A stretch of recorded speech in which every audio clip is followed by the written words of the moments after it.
یہ پوری جان لگا کے انہوں نے لوگوں کو دھمکیاں دے کے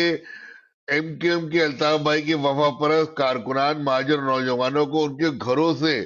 اٹھوا کے ملیر اور شاہ فیصل میں ایک خوف کی فضا بنانے کی کوشش کی، جو ان کے آقا آئیسائی کے لوگوں کی پرانی عادت طریقہ واردات ہے۔ اس کے بعد پوری قوت، یعنی کہ جو بھی ان کی قوت تھی، پیسوں سے، اپنے وسائل سے، سرکاری وسائل سے، غیر سرکاری وسائل سے، پورے شہر بھر سے کارکنان کو جمع کر کے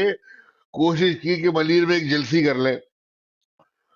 اچھا، وہ میڈیا کی آنکھوں نے ان کو بے نقاب کیا، اور یہ بے شرم کمالو ہے، یہ مقابلہ کس کا کر رہا ہے؟ یہ مقابلہ الطاف بھائی کی ایم کیو ایم کا کر رہا ہے۔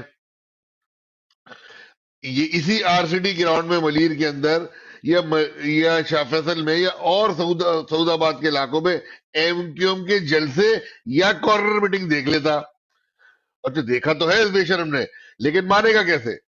اپنے پیسے بھی حلال کر رہے ہیں جو اس کے آقا اس کے ہاتھ میں پکڑاتے ہیں، اب وہاں بیٹھ کے بکواس کر رہا ہے۔ صحیح ہے، بڑی بڑی باتیں کر رہا ہے کہ کس نے کیا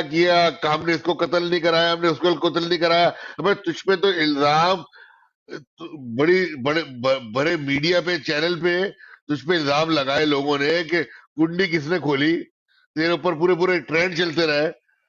تو اس کا جواب دے بھائی، تو ہمیں نہیں بتا۔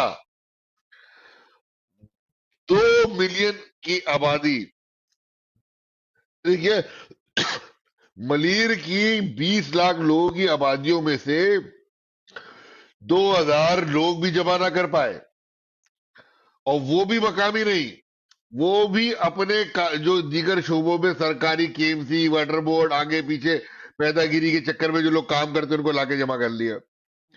اور کیمروں کی آنکھوں نے دکھایا، وہ آپ پروگرام دیکھ لیں۔